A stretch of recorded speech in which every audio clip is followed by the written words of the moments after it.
Merci beaucoup Malika. Bonsoir à tous. J'ai ramené aussi un peu du soleil avec Fatou ces jours-ci. C'est ça qui fait beau maintenant. Merci beaucoup. J'ai l'immense plaisir de partager avec vous la contribution et aussi la perspective un peu de Oxfam dans le champ de la recherche humanitaire. Oxfam en tant qu'agence ou en tant qu'organisation transnationale qui travaille au niveau national, au niveau régional, mais aussi au niveau global, dans l'influence des politiques de développement, l'influence des politiques humanitaires. Je vois que nous sommes tous à peu près d'accord ici dans cette salle que le système humanitaire actuel, en tout cas le modèle tel qu'il fonctionne, est vraiment à bout de souffle, a besoin d'être requinqué, a besoin de qu'on revoie un peu tout ça pour le rendre peut-être un peu plus efficace et peut-être un peu plus centré sur les vrais problèmes que les gens connaissent sur le terrain. Mais pour cela, nous avons besoin de comprendre pourquoi ça ne marche pas. On a besoin de comprendre sur quel levier est-ce qu'il faudrait agir aujourd'hui pour réformer ce système humanitaire qui marche un peu sur la tête. Ce que je vous propose donc, c'est de regarder, si vous le permettez, de regarder à 3 points sur cette présentation. J'ai une présentation, dont le premier étant de partager un peu avec vous, voir si on est d'accord tous sur ce constat-là, le contexte humanitaire et les défis auxquels on est confronté aujourd'hui en tant qu'humanitaire. Vous parlez peut-être aussi un peu de Oxfam et sa perspective dans cette réforme humanitaire. Qu'est-ce que nous pensons de comment changer le système humanitaire aujourd'hui? Et puis, quelles sont les recherches qu'on pourrait préconiser pour pouvoir soutenir ce travail de réforme humanitaire que nous voulons faire? Merci. Alors, je crois que c'est aussi enfoncer une porte ouverte que de dire qu'aujourd'hui, on a des besoins humanitaires qui sont croissants, on le voit tout le temps. On a une courbe qui nous montre un peu l'évolution du nombre de catastrophes. On voit comment elle est carrément exponentielle. Et puis aujourd'hui, pour vous parler d'une région que je connais, qui est celle d'Afrique de l'Ouest, on a aujourd'hui, pas aujourd'hui, en 2012, on a eu 18 millions de personnes qui ont été affectées par l'insécurité alimentaire en Afrique de l'Ouest.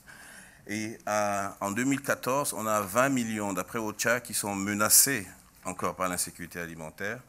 Et puis, comme vous le savez, on a toute une crise épidémique actuellement, avec plus de 2000 morts, là, aujourd'hui. Et pour vous donner le cas spécifique du Sénégal, par exemple, chaque année, au Sénégal, on a des inondations qui affectent les populations qui sont dans une banlieue appelée Pikine, mais aussi vraiment tout le Sénégal, 200 000 à peu près chaque année. Et puis au Sénégal, crise alimentaire 2012, 850 000 personnes affectées. Aujourd'hui, en 2014, encore des gens qui sont affectés. C'est-à-dire qu'il y a un problème.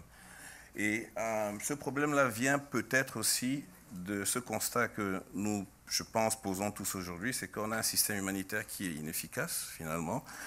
Il est lent, réactif, il est tardif. Il arrive toujours lorsque, c'est un peu le médecin après la mort, il arrive lorsque la situation est déjà difficile. C'est pour ça que ça se répète. Le système aussi regarde au court terme. Il y a un problème, on essaie de résoudre le problème, mais on attend que le problème revienne l'année suivante. Il n'y a pas une vraie politique de briser le cycle de la vulnérabilité, même si on essaie de faire aujourd'hui le travail de résilience. Et puis on a aussi le fait que l'indépendance et l'impartialité dans qu'est-ce que c'est une crise qui est vraiment importante, quelle est la crise qui n'est pas importante, dans cette espèce de crise ou de système humanitaire qui est tributaire un peu des médias et des priorités des bailleurs. Et puis, on a tout un travail qu'on essaie de faire aujourd'hui, qui est celui de la réduction des risques de catastrophes. On a essayé de démontrer que la réduction de risques de catastrophes est moins chère que de revenir lorsqu'il y a une situation d'urgence et de répondre, mais c'est quelque chose qui reste inaudible. À côté de ce constat, on a aussi le fait qu'au niveau des acteurs nationaux et locaux, on a vraiment des faiblesses techniques, aussi des faiblesses institutionnelles. Il y a un laisser-faire des États. Aujourd'hui, sur le continent, dans un certain nombre de pays, les États n'ont pas vraiment, ne se sentent pas responsables de l'action humanitaire, tout simplement. C'est-à-dire, ça ne nous concerne pas, ça concerne les autres, l'action humanitaire. Mais il y a aussi des capacités qui sont très très faibles, la formation, les financements sont super faibles. Il y a une organisation qu'on appelle Initiative, Development Initiative, qui nous dit que à peu près seulement 2% des fonds que les États donnent aux ONG internationales, il n'y a que 2% qui vont aux ONG locales. Et que ça reste très peu, et c'est aussi le problème qu'on a au niveau des organisations locales. Ensuite, simplement dire que tous ces acteurs-là, que ce soit les acteurs étatiques, les acteurs décentralisés, que ce soit les ONG locales, sont pourtant ceux qui ont la responsabilité du travail. Ceux qui sont au plus proches. On a vu le cas du Pakistan en 2011 avec les inondations, 14 millions de personnes affectées. C'était d'abord les voisins qui venaient pour faire le travail avant que les ONG n'arrivent. On a aussi au Soudan en 2009 où on a eu des ONG internationales qui ont été chassées par le gouvernement. Et puis il y a eu des ONG locales qui ont été là pour faire le travail dans un contexte de conflit. Donc on a bien vu le rôle des acteurs locaux dans ces contextes-là. Et puis il y a aujourd'hui ce que Michael vient de mentionner, un métier qui est à risque. Les humanitaires sont vraiment à risque aujourd'hui, notamment en Afrique de l'Ouest, comme vous le connaissez. Mais il y a aussi un rejet croissant. On le sent. Il y a un rejet croissant des ONG occidentales, pardon de dire ça, et puis du système des Nations Unies. On a vu en Haïti avec la question du choléra. Donc il y a quand même tout cet état des lieux qu'on peut faire. Diapo. Et donc, Oxfam a développé une thèse en disant, nous pensons avec tout ça que le futur de l'action humanitaire, autrement dit le centre de gravité de la gestion du système humanitaire, aujourd'hui va se jouer en grande partie désormais, au niveau de le leadership des organisations étatiques, des autorités locales, nationales et régionales. On prend le cas de l'Afrique de l'Ouest ou le cas du Sénégal, c'est l'État du Sénégal, mais c'est aussi les collectivités locales.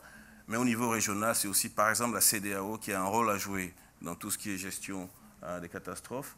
La société civile organisée dans les pays qui sont ces pays, société civile nationale et aussi locale, et puis les communautés elles-mêmes qui devraient être formées pour pouvoir à la fois gérer ça, mais aussi engager la responsabilité, ce que Fatou appelait tout à l'heure la redevabilité. Et pour ça, Oxfam est en train de s'engager dans une série de thèmes de recherche. Je vous ai juste mis quelques-uns ici. Par exemple, à gauche, vous avez tout ce qui concerne les financements. On sait aujourd'hui qu'on ne sait pas grand-chose en réalité sur les canaux de financement, sur les transferts, sur la grandeur des transferts qui sont faits des ONG ou des bailleurs vers les organisations locales. On n'a pas une bonne idée là-dessus. La question de capacité aussi, on parle des ONG locales qui n'arrivent pas à avoir des capacités, mais parfois il y a quelques équipements, il y a quelques formations, etc. Mais où est-ce que ça coince? C'est aussi des questions qu'il faudrait se poser. Au niveau des États, on dit que les États parfois sont corrompus. Quand on apporte de l'argent, ils vont prendre cet argent, ils vont le détourner, etc. Mais comment est-ce qu'on pourrait faire pour que tout cela n'arrive pas? C'est quoi les mécanismes qu'on pourrait mettre en place pour pouvoir gérer tout ça? Des équilibres aussi de financement entre différents secteurs. Il y a un rapport qui vient de sortir aussi de OCHA sur l'évaluation un peu de la crise alimentaire de 2012, où on voit très bien que les fonds, les priorités ne sont pas les mêmes en fonction du secteur. Le secteur du food, la réponse alimentaire, prend tout l'argent, 70-75%. Les questions comme le recovery, la réhabilitation, etc., prennent très très peu de fonds. La protection, par exemple, c'est très très faible. Et puis les questions comme l'eau et l'assainissement, qui sont aussi à la base parfois des épidémies qu'on a actuellement, très très faibles. Donc il y a des questions comme cela. Et puis le coût des interventions, est-ce qu'on peut regarder qu'est-ce que ça coûte de faire une intervention pilotée localement versus une intervention qui serait pilotée par des ONG internationales ou par les Nations Unies? Est-ce qu'on peut regarder aussi l'articulation entre le niveau local, régional, local, national et puis régional? Comment fluidifier tout ça? Comment rendre tout ça cohérent? Et puis le système des Nations Unies, comment on fait? Le système des Nations Unies, le ratio des coûts, parfois l'inefficacité. Je ne voudrais pas pointer ici le système, mais on pense qu'il y a beaucoup d'insuffisance à ce niveau. Il faut comprendre ce que c'est exactement et puis comment réajuster ça. Et puis, je parlerai ici, par exemple, aussi du rôle du secteur privé. Le secteur privé est de plus en plus présent à travers, par exemple, les fondations des entreprises dans le secteur humanitaire.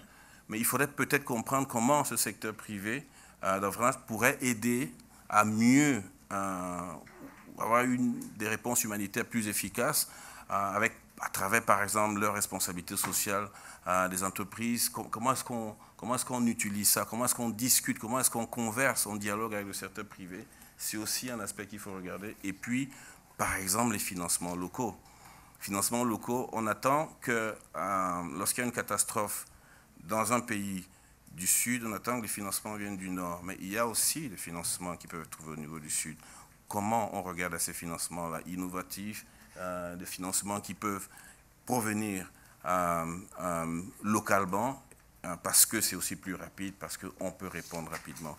Je vais juste peut-être terminer en disant que, j'ai terminé, en disant que sur ces financements locaux, il y a un rapport d'une espèce de groupe de réflexion UK et Afrique qui a montré que il y a à peu près 6 fois et demi plus d'argent qui sortent comme ça du continent pour aller dans les paradis fiscaux, pour aller détourner, etc. 6 fois et demi plus que l'aide humanitaire qui est donnée. C'est-à-dire qu'on peut trouver des financements dans ces pays, il suffit simplement peut-être de savoir comment organiser cet argent, savoir comment utiliser cet argent. Donc je vous remercie beaucoup. Je vais juste mettre quelques recommandations de lecture ici de Oxfam. On pourra partager peut-être cette page-là. Mais on a, tout à la fin, Oxfam est en train de travailler sur une perspective qu'on appelle Right the Wrong, qui est vraiment, qui résume un peu ce que je viens de dire tout à l'heure, changer, réformer le système humanitaire. Je vous remercie beaucoup.